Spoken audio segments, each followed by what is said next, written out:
Good evening, everybody, and thank you for joining us on another episode of The Gathering, hosted by SRS Paranormal. With you tonight is an upper right-hand corner from our team is Al James, our case manager. Michelle Woods, one of our investigators. In the bottom right-hand corner is Christina Bowen, our photographic analysis expert and investigator. And I'm Matt Swords, founder of SRS Paranormal. But tonight we have a very special guest with us. We have Shari DeBenedetti from the hit TV show Ghost Nation. She's going to talk all things paranormal with us. So Shari, first off, thank you so much for agreeing to come on and taking time out of your busy schedule to sit down with us and talk paranormal. Thank you very much for being here. So go ahead and tell us a little bit about Shari. Thank you. Thank you for inviting me. So I'm Shari DeBenedetti, and I've been investigating for about, since the 90s, due to having personal things happening with me, and used to live in a home that was haunted pretty much. So that's how I got my start. And, I started to investigate, started doing research and stuff like that, and had my own team out there. And eventually, the team ended up going away. And then a couple years later, went on to Ghost Hunters, which I was there for season 10 and 11, the last two seasons. And then, now I'm on Ghost Nation. Awesome. That's really cool. Al, I think you had a couple questions you wanted to ask about her journey, didn't you? Yeah. And I don't mean to put you on the spot here, but I want to ask you a little bit about, diversity and females in the industry now, because we just expanded from 4 guys to last year we added 4 women to our team, and we're glad we did, because it brings an extra something to the investigation. And I was the first woman I can remember seeing on TV was Katrina on Paranormal State. But now it's Amy Bruni and yourself and Kristen Lumen, and let's just gonna get your thoughts on what that kind of meant to you as a female in the industry. Well, yeah, this industry has a lot of men, Yeah. and a lot of teams, and a lot of teams Yes. that have men only. And I don't, and being a woman or anything, like, it has nothing, I don't really think of it, females have to be in every place that males, that's not how I think. But for investigating, I think it's important to have men and women. Yeah, exactly.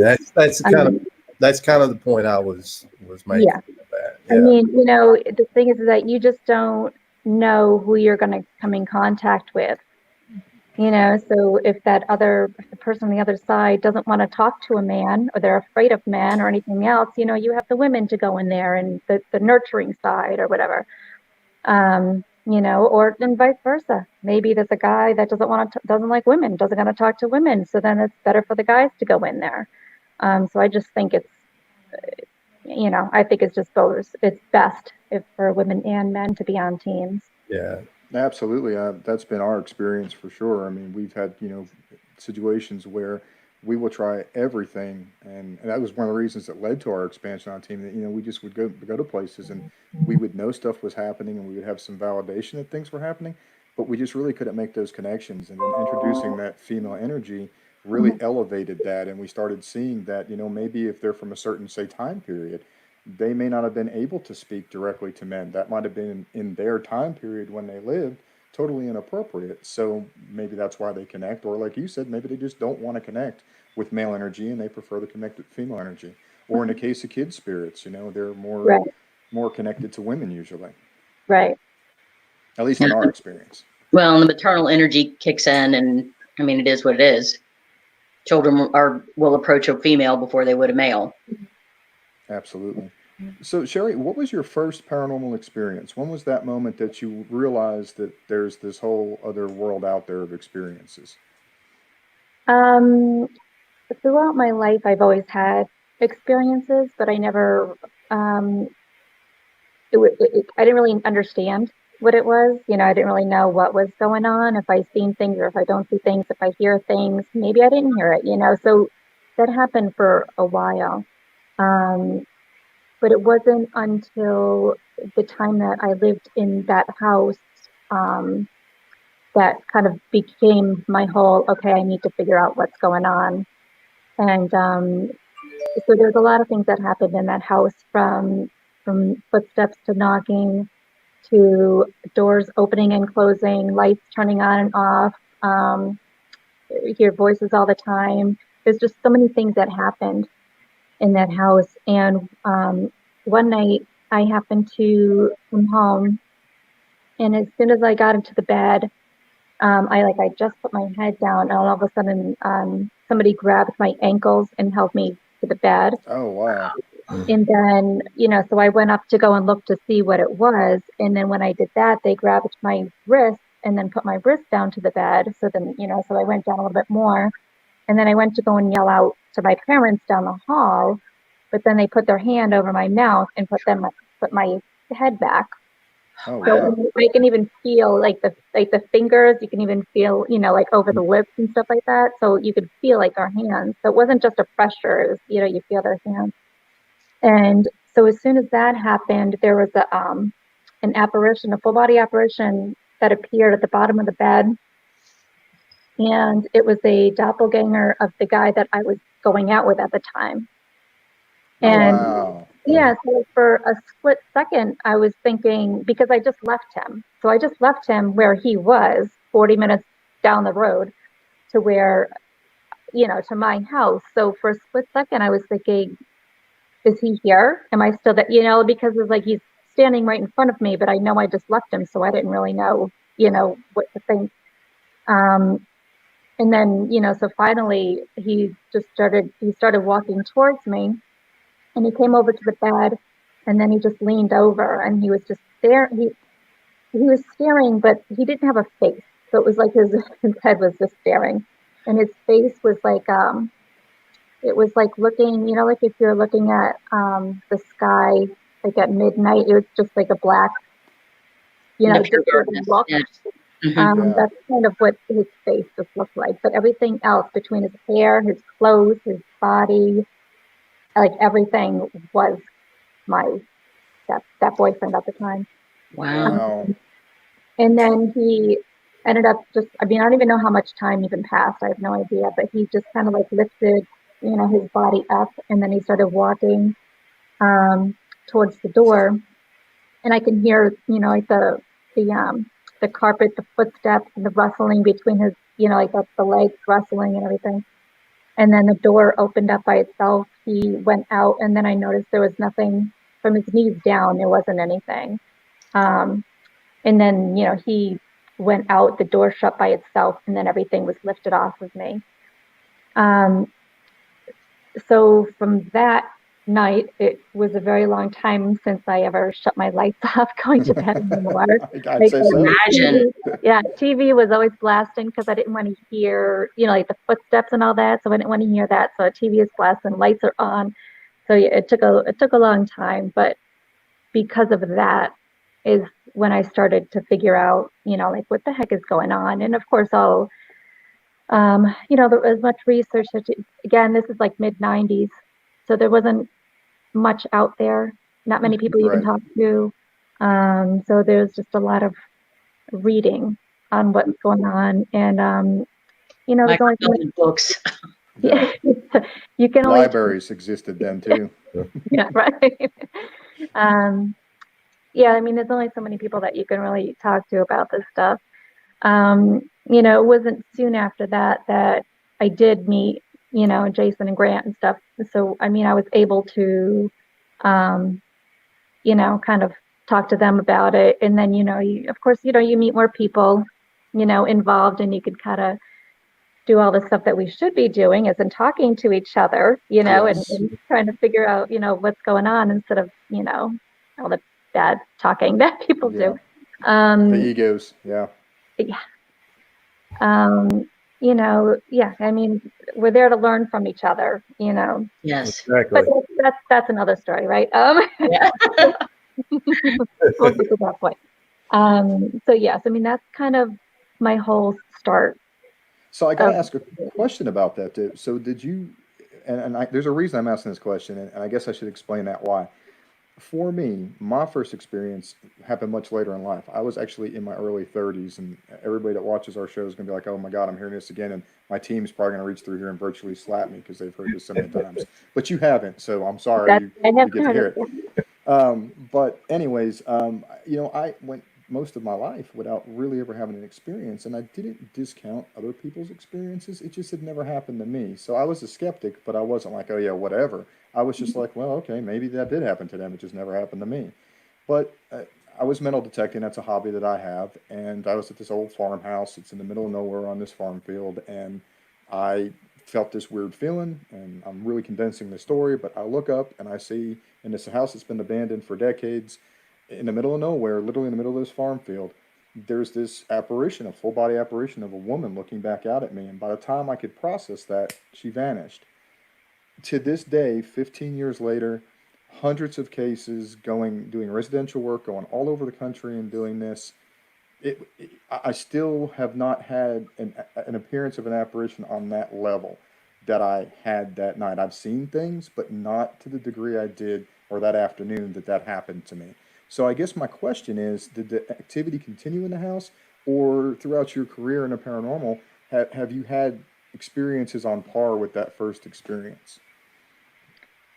Um, the that was the only time that I had the full body apparition in that house.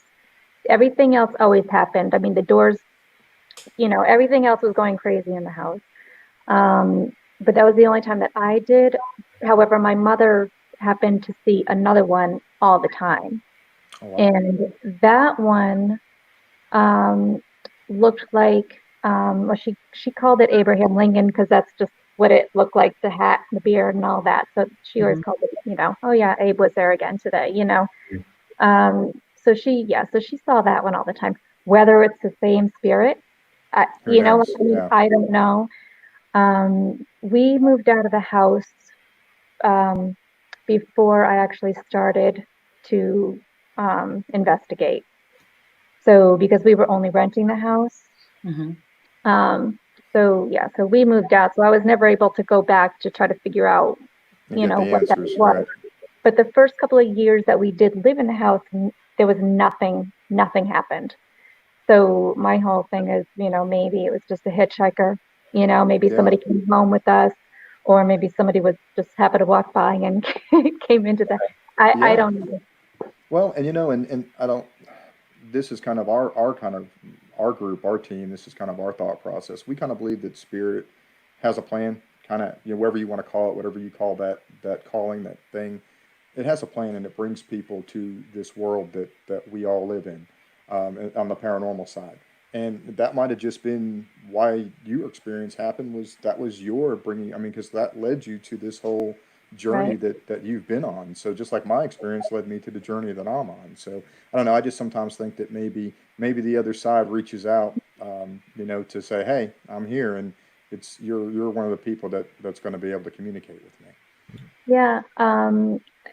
It's funny, like later on when I talk to people, they did say, like the doppelgangers, if they do, again, I don't know, it's just, it's what people say, but when they do come into your life, um, and it's somebody that that's friendly, um, then they're not really there to scare you. It's not like somebody else is coming into Mhm. the room. They're acting Sure. like there's somebody that and that so it wasn't like he was actually there to hurt me. He didn't hurt me. Nothing, nothing happened. He held me down in bed, but he didn't, I wasn't hurt. Right. Um, and maybe he was warning me because now that's my ex-husband. Uh, A lot of Wow. people are saying he's probably warning you, don't get with this guy. But- but yeah, I mean, he wasn't, again, there was so much craziness going on in the house, but nothing ever hurt us. And so Right. looking back, now I can laugh and be like, oh yeah, we were I mean, of course, now I would love to have that stuff going on, in the Exactly, right? Yeah. house. And I guess that's kind of what has been for me. I mean, though I've had some fantastic experiences, I still, and I don't know if it was because it was my first one and I had never really gave a lot of credit to those things until it happened to me. And I think that's what a lot of people's problem is. They just haven't experienced that. I don't want to say problem, but they just haven't experienced the paranormal yet, so they just don't understand it. They don't understand what that's like when you actually truly have a true experience. Now, of Right, course, 98% of things we can explain away, but it's that 2% that's interesting, right? right. Because I That's what we mean, all hope for. yeah, right. There's a lot of people, I can't believe you do that. That's so scary and this and that. And I'm like, but it's not. Yeah. Mm. I mean, it's just these people that are on this other side, and I mean, when you're talking to them, it's, you're just talking to the other side, when you're asking them to touch you, they're not hurting you. They're just, Right. like they're just doing whatever, and I mean, so it's just not scary, scary. I know Um, we've all encountered that kind of thing, and Matt's got a phrase that it's perfect quote. Whoever you are here is whoever you are there. So if you're friendly and nice and easy to communicate with and talk to, that's what you're going to encounter. If you're a jerk here, you're going yeah, to be a jerk there. yeah, So you may want to knock stuff over or Yeah. tug a little more on the hair, things like right, that. Yeah, I yeah, mean, or you're investigating a prison and you have mean people. I mean, that really shouldn't be a shock, right? I mean, because usually the people we right, have in prison are not usually the nice folks. So, yeah. yeah, But so I I think mean, that's true.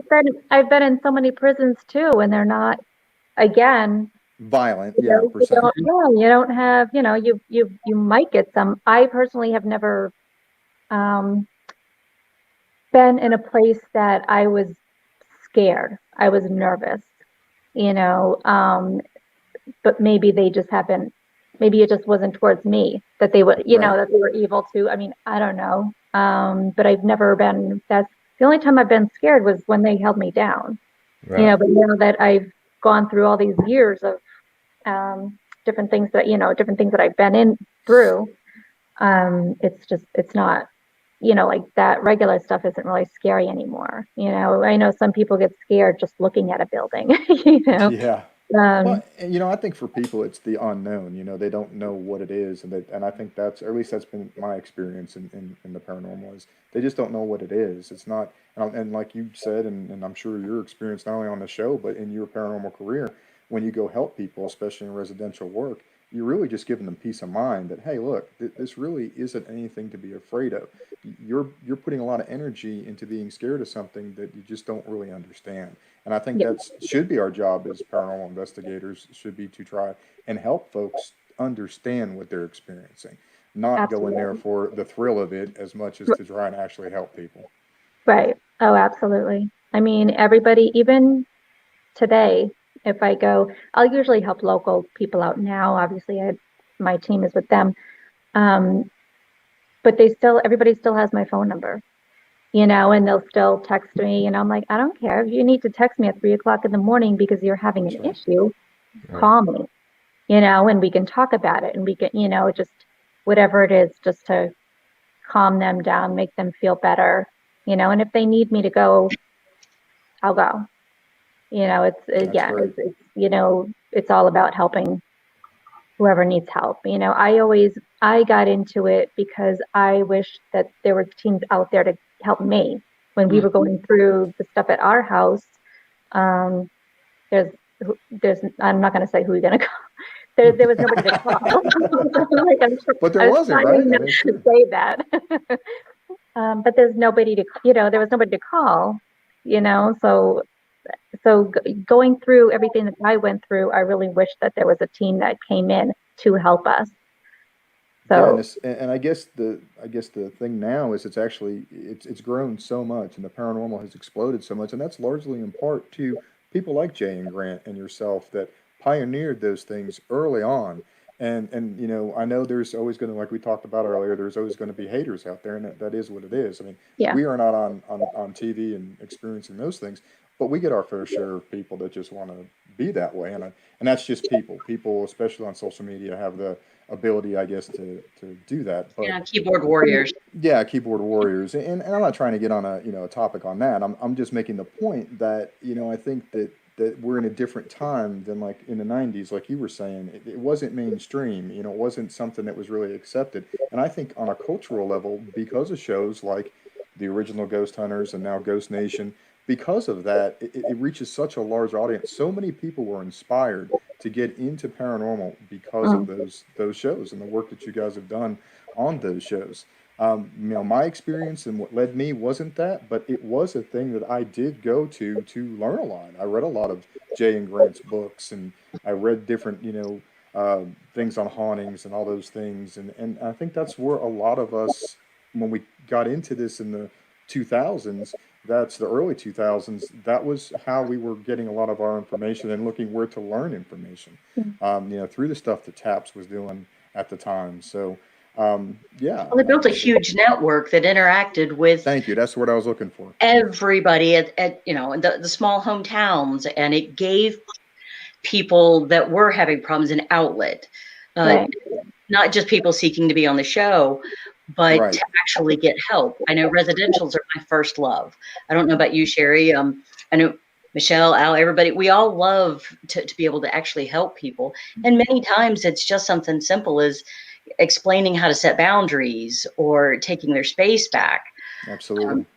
and explaining what they're dealing with. Yeah, I mean, the other thing is, which is great that, Jason has the whole, like the TAPS and the UPRO, is that, you know, he knows all of these people. He knows these Right. teams, and it's just people that you can trust. These people, when people have issues with their houses, at least, if they do call one of those people in those groups, they'll be able to trust them. There's so many Right. people out there that you can't I mean, Yes. there's people out there that you can trust if they're not on the team, but I'm just saying, Right. there's so many people that you cannot trust, Yes. and then the people that, I've been hearing still to this day that people are charging people for certain things. It's just about And that. it's amazing how much some people will pay. And it's like, in this day and Yes. age, you should know by now you don't need No. to pay. Like, you don't pay. No. And, I did, well, this was a couple years ago, but these people paid a lot of money for a psychic from another state. They're up here with me, but I don't know where the psychic was, but like somewhere down south. And they kept constantly having to wire this person money to help them, get rid of stuff and everything. And so, and I just ended up saying, I can't help you if you're going to continue to do this, because what I'm saying, like, it's got to be either one, and I told them, you should not be paying.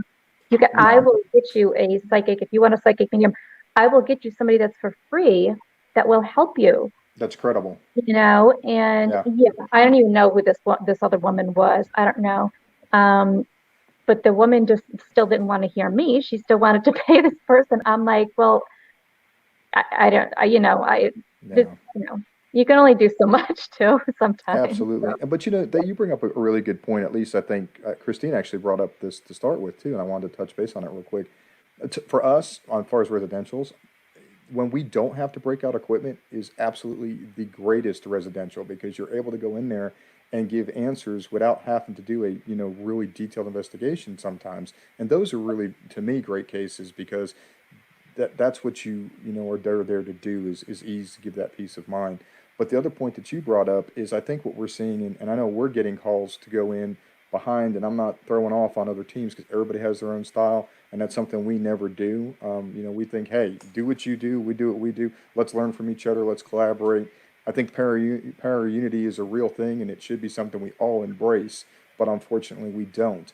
But on the flip side, there are unfortunately inexperienced teams, or teams that sometimes make a mess, and then we have to, teams like people like you, or teams like us, have to go in then and fix that. So I guess, and I always say this whenever this topic comes up, and I just feel like I have to say it again, I just think that you shouldn't do residential work unless you really kind of know what you're doing. And like you said, is somebody trustworthy? Because when somebody comes in and starts charging money Mhm. to help somebody or give them validation, they're not helping anybody but themselves, and that's a really selfish, horrible thing. Yeah. Well, I mean, they're going in and I guess I need to turn the lights on, right? Because it's getting too dark over here. Sorry, I'll turn the lights on. Um, they're going into a home, making these people even more scared that they normally are, telling them that, oh yeah, you've got some really bad stuff in here, and the only way I'm gonna clean it up is if you give me money. Yeah, So it's it's horrible. And when Um, they're afraid, they're going to do what they think they need to do. yeah, yeah, they're gonna trust these people that are coming into their houses and absolutely do anything, whatever you got to do. Here's money, just get rid of whatever it is. Yeah, that's horrible. it's awful. Let me just Go ahead. hold on. Go ahead. Flip on a light switch. Um, Guys, while she's doing that, I've Yeah. actually even seen ads coming across. I don't know why Facebook is even allowing it, but I'm seeing ads come over for paranormal teams that are charging people. And I don't even want to give them credit to list the amounts that they're charging, but it's absolutely insane. I That's couldn't horrible. believe it when I first saw it. It just floored me. That's just wrong. Sherry, with everybody on quarantine, and this has come up with the several other groups that I've spoken with. Are you getting a lot of reports now? More activity than normal? It's funny. I just heard on the news today. They just said it was some Rhode Island. I guess there's a lot of people in Rhode Island, saying that they've been getting a lot of calls, like the news people saying that they've been getting a lot of calls about now that they're home, now their place is haunted and stuff. I personally haven't gotten any phone calls, but I just heard on the news today that they were Wow. just talking about that. Well, I mean, it makes sense. People are home a lot more. I mean, Right. there's a lot more opportunity for people to experience things when they're Yeah. normally not there.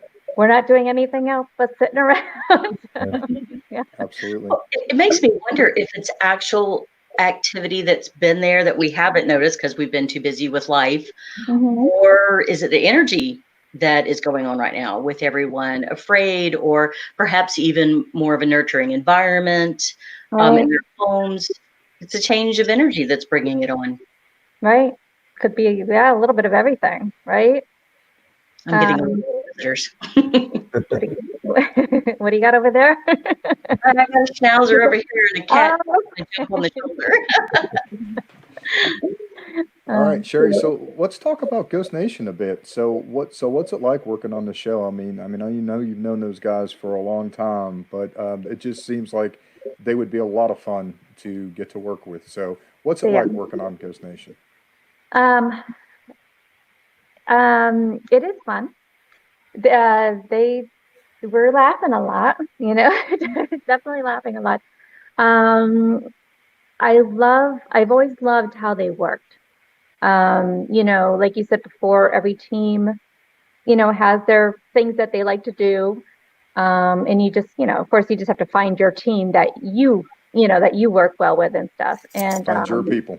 And so, yeah, yeah. And we've all worked together, very well. We kind of all, it's one of those, nobody's better than anybody else. It's just, well, what do you think? What do you think? And everybody's kind of, shooting off ideas with each other um, and just trying to get to the bottom of it all. So I mean, it's amazing working with them. How they work is pretty much how I work, but we still have ideas that we bounce off to each other. Um, it's just, I mean, so far it's working out great. When I'm in the background more. They needed, we're out at these places for a week to 2 weeks, depending on, how large these places are. There's a lot of stuff that you got to go through, Right. all these. Yeah. Mhm. a lot of the cameras and, Yep. and recorders and everything, hours and The hours. unglamorous side of paranormal, right? Yeah, yeah. So that's why, it's just, I mean, how much can they get of me? It's the same scene. I'm just doing this for hours and hours and hours. So, I come on to help them with all of that, background stuff and just going through as much evidence as we can. Well, all that's And really important. I know I'm gonna hop in real quick. We have a historian, an actual degreed historian on the team, and it doesn't do a lot of the shows and things like that we do, but his work is just as important. So everybody pitching in, and Absolutely. like you said, the unglamorous side, yeah, Wes digs in and tells us what's fact, what's legend, what we can rely on is, Right. start here kind of thing. Yeah, and right. what I meant by less glamorous was, I mean, the fun part is for everybody, paranormal in general, going in and investigating is fun. Oh yeah. Sifting Yeah. through 80 to 100 hours of recordings and audio is not always fun. I mean, it's great when you find stuff, but Right, that's right. 1% of the 99% of nothing. Watching a blank screen and waiting for something to happen, then having to hit the back button because you zoned out and you're like, oh man, I better go back. I don't know if I was Right. paying attention the last 5 minutes. So that's what I meant by the unglamorous side of 50%, paranormal. 50% is that rewind, rewind. Yep. Yeah. And then actually trying to, is it really something, or listen and listen? No, that was so and so that actually was probably in the next room, and Yeah. making I sure you've mean, actually got something. yeah. I mean, it is, it's a lot of time. I mean, you guys know it's Yeah. so much time just staring at, the same thing or the recorder, and just going through everything. Um, and of course, the fun part is going out and investigating, like you said. I do investigate every location. Usually the local, because we'll always have a local team, that we're going in there to help. So I'll Which I investigate think with is them. great. That's really great for those. No, I love that teams. approach. Yeah. Yeah, it really is real. It's awesome. Because sometimes, and it's not. You never know how. Like when you go into something and then your team is just like, oh my God, what else can I do? Where else can I go? And sometimes it's hard to get to a certain place because people don't want you, that like history wise and all that. People, and you're not always going to get somebody to help you. So it's good, having Ghost Nation, having the connections to be able to open up the doors for these, for the Right. team. So yeah, I think it's a great idea that they're. Yeah, and I also think it's really important too, and I'm sure for you guys, you see this. I mean, is probably the sort of logic behind it is those teams that have investigated those locations and spent a lot of time. Especially credible team has been in there and they've spent a lot of time. That's going to maybe help you. They may have already come across something that now when it happens, you don't have to dig into because you already know that that's the motor that kicks in on something. Or I'm using it as a real loose example, but you kind of get what I'm saying. They know the nuances and the ins and outs, and they can maybe give you some basis, and then of course you do your own research. And I know that Tango will go and he digs in at the library. They always show those scenes, but I'm sure that's a whole part of that too. But I think that's really great. Yeah. And another thing I really love that you guys are doing is you're showing that you're not just going into a location for a couple of hours and getting all this stuff happen. You're basically showing just some of what happened over the course of, like you said, a week or 2 weeks. And I think a lot of people don't understand that watch paranormal television. They really think people go in there for 1 hour, or one night, That, I'm telling you, the comments and questions and everything that we get are amazing. And no matter how many times we explain, like how many hours are we, like we're there just say for a week and we're there 12 to 14 at least hours a day. And then plus you have, B-roll and stuff like that. So you have all of these hours into 43 minutes or whatever, 45 minutes or whatever. And people don't understand. Well, why didn't they show this? And why didn't they show that? And it's like, oh my God. So it's difficult to keep explaining it to people. Yeah, I can imagine because I mean we can go into a place for one night and come out with 45 minutes of really good stuff, that's actually valid stuff, and we were only there for 5 or 6 hours. So now you guys take that to the next level with the amount of days that you spend there.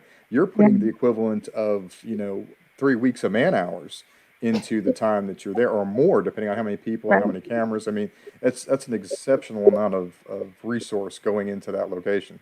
Yeah. And, the other thing is people will say, well, why didn't they ask this? And why didn't they ask that? And why didn't they do this? When, it's like, we did do those things.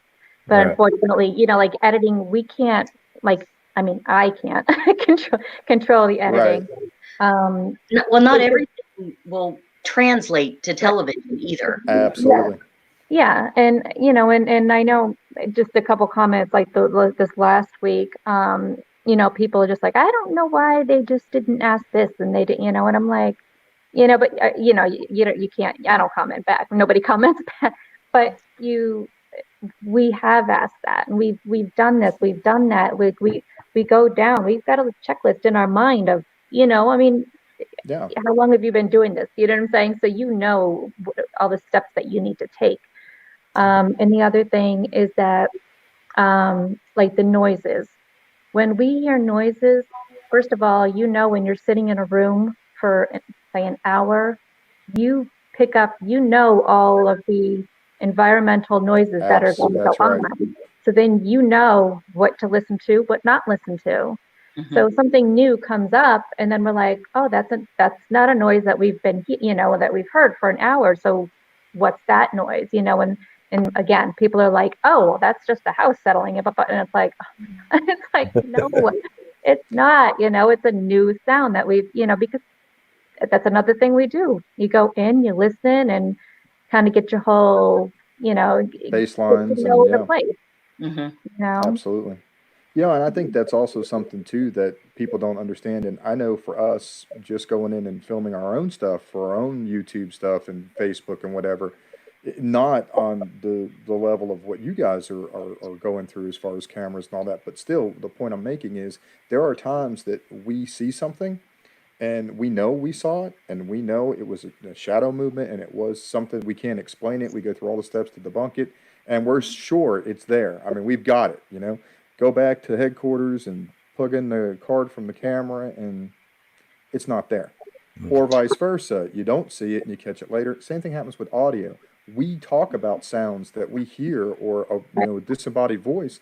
It's just not captured on the recorder. And I think Right, people watching television don't understand that. They don't right, understand that sometimes those things just aren't there.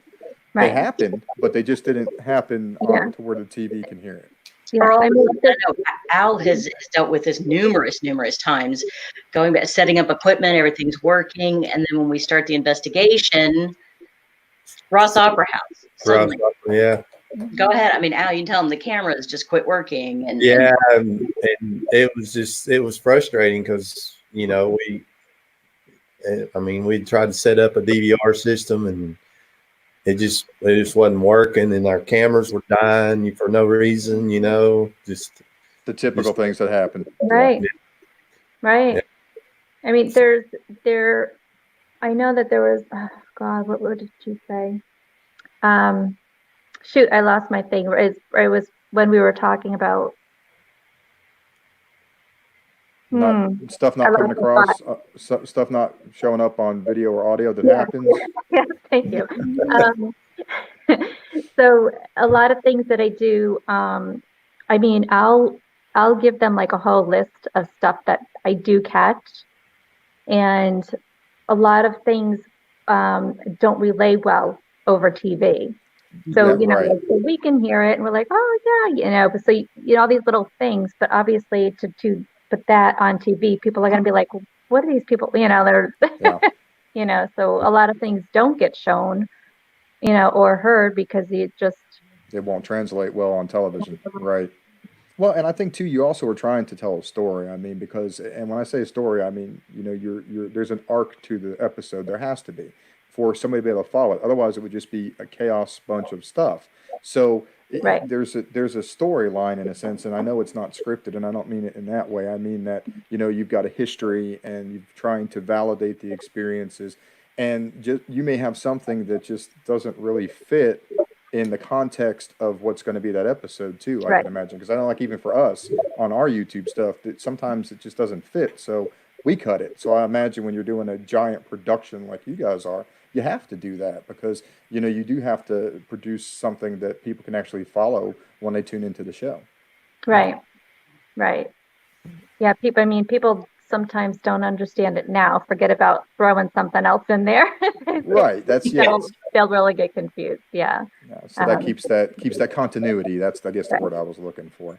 So, do you guys travel, like, do you go to several locations in one trip, or do you kind of, is it depend, or is it like a set schedule, and how does that kind of work? Um, I both Jason and I actually go home every weekend because we both have kids. Um, and Steve doesn't fly, so he'll Yeah. drive around wherever he needs to go. And Dave will he'll either stay or go during the weekends.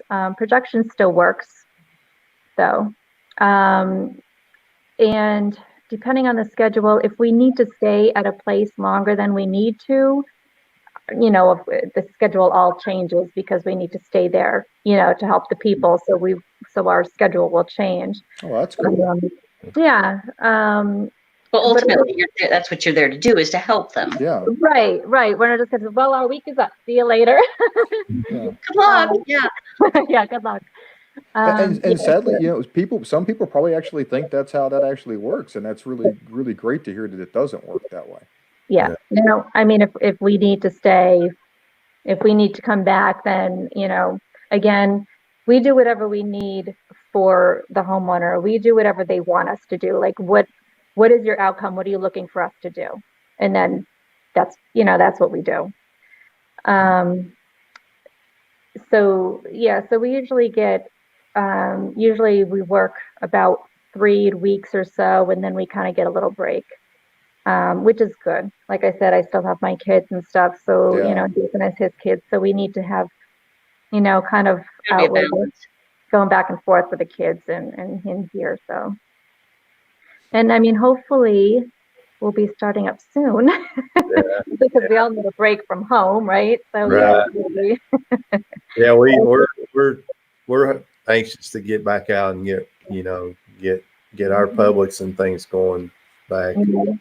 I mean, well, that's the other problem is that homeowners, some of them are having issues with us coming back in, Yeah. so, of course you have to wait a little bit longer to get into some of the homes with the virus thing. Of course, I understand they don't want 20 people in their house, while we're going through all of this. So. It's nerve-wracking. I know Al's our case manager. He keeps up with all that kind of stuff for us and schedules. And I manage as Kevin likes to say, I manage The cases. Literally moves the cases around. Move this case over here. So far, up to this point now, I didn't get to see this last week's episode because my DVR, I don't know what happened. It didn't record. I think it's going to be on again, maybe tomorrow. I thought I saw on the schedule. It's going to be re-aired. I'm not sure if that's right. I don't know. But anyhow, I didn't get to see this last one. So up to what's been aired so far this season, what has been your favorite location of where you've been for the show this year? The jail. Only because all of us had experiences there. There were so many crazy things. Again, a lot of stuff didn't make the show. Right. It's always good to have, like Jay's daughters and in Cody and Dustin back on. Of course, I worked with, Dustin forever back, ghost hunting times. So it's always great, to be with them also. It's great to see you back. Yeah. I always like Dustin. I was glad to see Dustin back. But all of us, had experiences. And like not just, oh, here, we hear, I mean like crazy experiences. And just, and there was some residual, but there was also a lot of intelligence, which was amazing. So that was kind of, and I mean, I didn't even get to a lot of the places. I mean, you can imagine how much time I was awake that. So that was a couple weeks long. So that was a lot of video and everything that I, looking through. But even so, I think that was my favorite place. The first one, which was the witching tree. That was a cool. Yeah, that was cool. Yeah, that one was really awesome. I had experiences in there also, that, they didn't show, but again, so we were there for 2 weeks too. They wanted us back. They needed help. So, we that was good scheduled. for the dogs too. Yeah. That was great to be able to. Yeah. It does seem like, you got a lot of answers on that case. I got to watch that one as well. I was going to ask you about the mid-orange that you did. I was going to ask you, how creepy were those tunnels down there? Again, it's hard to ask me because I go in as a skeptic with everything. So when I'm in a place, I don't think of the creepy factor. I just go like it's like there's nothing there, So I'm just going into a tunnel and just kind of like looking around, hoping that I find something, But I mean, there were definitely a lot of like noises that that weren't normal, So we kept looking around, like what are these things? What is it coming from? And it was, and the only thing that I kept thinking a lot of, because I'm like claustrophobic, so that was kind of on my mind mostly, not even like how scary it was. It was just like, I am underground right now in like a little, in a little space. So that actually was more on my mind than anything really. So, I'm sorry. Go ahead, Christine. I'm sorry. Go in and do that kind of stuff. Yeah, hello. The tight spaces. Where Jason Plummer, he can do the tight spaces under the houses, all that kind of stuff. Yeah. Oh, I can never go under a house. Yeah, forget it. It was pretty cool though, because like when we got to the end of that tunnel, there was just this whole weird room, and then it goes outside, and then you go outside, and then you realize, oh my God, like we just walked, like a mile. I don't even know how long it was. I have no idea, but like it just felt like it was going forever. And then you come up out of this, out of the ground, and then you're like in this field, but then you have like all these other buildings around you. I guess that were all different, where they kept either prisoners, the boys and stuff. And then all of a sudden there's the soccer field. It was just it was really weird. It was really weird. It was pretty cool though. It was really cool. It looked like a cool location. Yeah. I would definitely go back. Mm-hmm. So I got to ask this question. You've gotten obviously to go to a lot of really amazing locations, and locations that obviously a lot of people will probably never get to go. But with that said, I'm sure there has got to be a location that's like on your list, your bucket list, like I got to get there. Is there a place you haven't been yet that you've got to go? Gosh, you know what? There are quite a few places. I would like to go to St. Augustine. Yes. That's where Christina's from. Oh yeah. I've never. Maybe we can go down there together. Oh, yeah, good connection. Good. The hotel. Which hotel? Stanley? The Stanley Hotel. I've never been. Sounds Eastern State, never been there either. Us neither. It's on our list. Waverly Hills, never been there either. Yeah, I actually haven't been to a lot of places. So there's a big bucket list, I think. Yeah, Yeah, we have one too. Yeah, yeah. Well, it's growing to about 40 places right now. So Unfortunately, I hear a lot of places are like shutting down one by one here. yeah, it's sad. Now, have you ever heard of Old South Pittsburgh Hospital in Chattanooga? no. Okay, it's been on some paranormal shows. So, Oh, okay. yeah, and we're I there. don't watch many other shows. Yeah. Yeah. I just, Good point. you know what? I don't watch much TV. Put it that way. So it's whether it's paranormal or not. Right. I'm just really not much of a TV person. I've got a few. I usually DVR and do it all at one time. Yeah. Yeah, I just can't get. Somebody got me into Supernatural, but then I did 15 years of like. That's an easy show to watch, especially for us ladies. Right. Would you agree, Michelle? I agree. I can, yeah. So. The only reason why I watch. How about you, Al? Do you agree with that, Al? Yeah. No, but that's the reason I was asking is that's one location we've scheduled for August to go to, that and Hell's Bar Dam. So they're right there together. So I didn't know if you'd ever got to come down south and do much investigating or not. So I go where they tell me to go. If it's usually if it's on my own, it's usually in this area I don't really travel too much to go to other places. It's there's a lot of places that I was supposed to go to and do events and just never got to them. So it's sad because that was my time to go there, but I never did. Well, if you ever want to get out and about, I think I can speak for the team. You're always welcome to come join us. Yeah. So. Thank you. We do a lot of historic locations. We do a lot of we got several around town here that we have exclusives to. We're exclusively the team that's allowed to do them.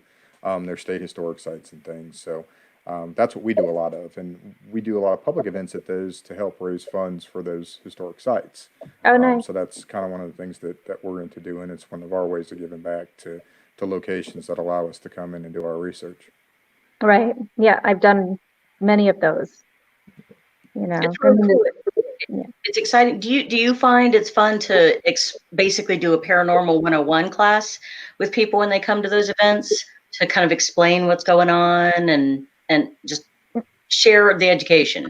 Yeah. You know what? Each event has been different. So you'll get the ones that are the regular people, they have their big, backpacks full of stuff and they're ready to go.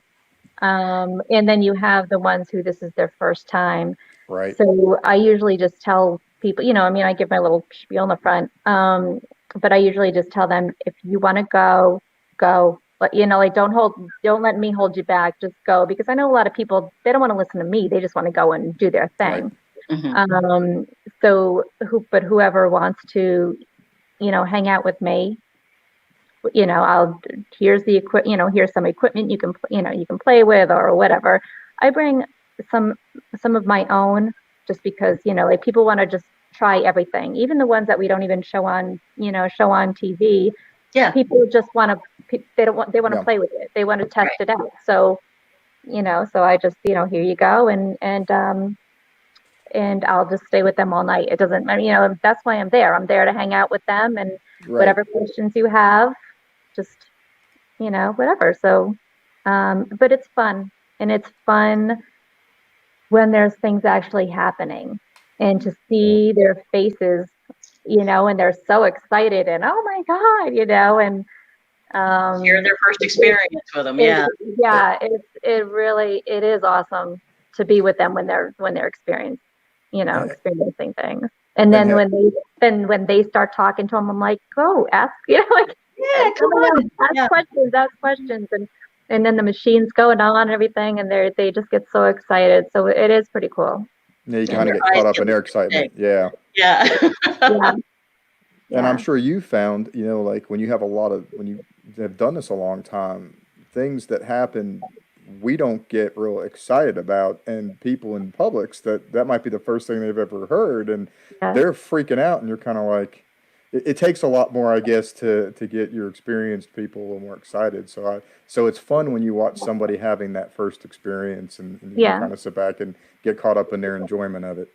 yeah. I mean, you even have those people that they're excited, but then they're nervous, and then they're excited, and then they come and sit down next to me and hold my arms, and they're like, but they're like so excited, and they're just like holding me, and I'm like, okay. So, but it's cute. It's fun. It is fun.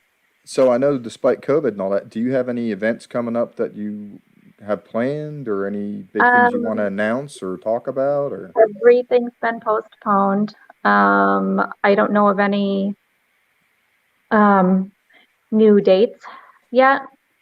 Um, there might be some events that I might be going on, but Yeah.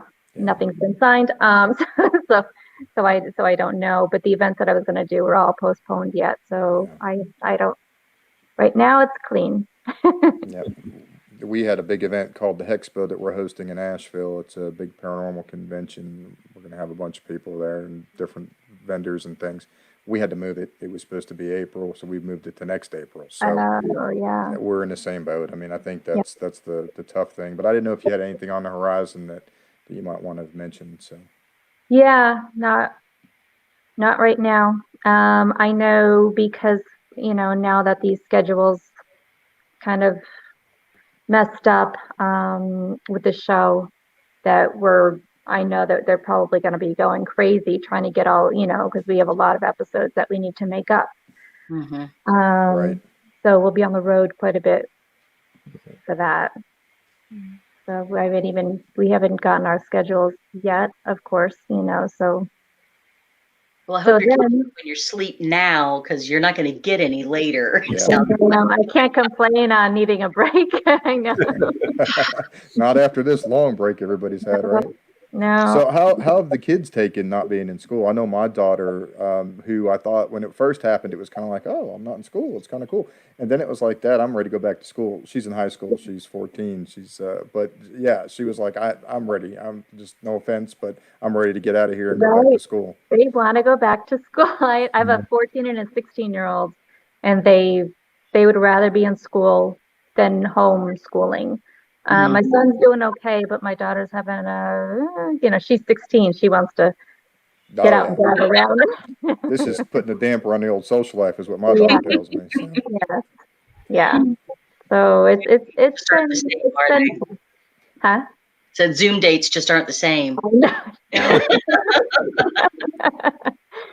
not at all. Yeah, it's been tough. It's time to just, you know, see people. yeah, and have Instead of just interactions outside of the computers and televisions. I mean, yeah, phones, screens, I should say. yeah, getting the hair done. Yeah. Amen. No judgment. No judgment. Yeah. No, I can't see anything there. I have like this much of gray. Just You have intentionally bad lighting. So, I like to keep it dark over here. Yeah. Well, do you guys have any other questions before we get ready to wrap it up? yeah, I really appreciate Shari coming on tonight. It's Really been good. good watching you on the show. It really has. Yeah. Thank you. Thank you Pleasure. very much. Thank you, guys. Yes, thank you very much for coming on. We really appreciate having you. We look forward to seeing the rest of what Ghost Nation gets into. And those that haven't checked it out really need to get on there and check it out. And I want to also add this: if you DVR it, please make sure you watch it within that window of, what is it, 24 hours or so, 48 hours, because you guys need that credit of it Yeah. being viewed, right? Yes, Yeah. definitely. Thank you. Yeah, Thank because a lot you. of people, myself included, are guilty about wanting to binge watch things because we're Netflix addicts, and being a fireman, I get some time to do that sometimes. So it's nice to stack stuff up, but not for you guys because the networks rely on those ratings. So make sure you watch them live or at least as soon as you possibly can. Yeah, thank you. No, you're very welcome. Well, it was an absolute pleasure having you on. I hope you'll come back on and talk with us some more paranormal stuff again in the future. Sorry, I'm tongue tied. I don't know what's happening to me. But thank you for coming on. It was really great talking to you. We have been scrolling your social media thing at the bottom there for those that want to follow you on Facebook. And I believe that is your same handle pretty much on all your social media. On every social, it's the same thing. Okay. Yeah. Well, if you will stick around for just a second, I'm going to go ahead and hit the outro. But if you'll stick around, we'll talk to you when we get off the air for just a second if you have just another moment, Shari. And again, thank you for coming on. Everybody, thank you for tuning in to this episode of The Gathering. We'll be back next week. And thank you for tuning in. I don't know what's going on with me. I'm losing my mind. But thank you all for tuning in. That's the joys of live shows, right? This is what happens. But thank you for tuning in tonight.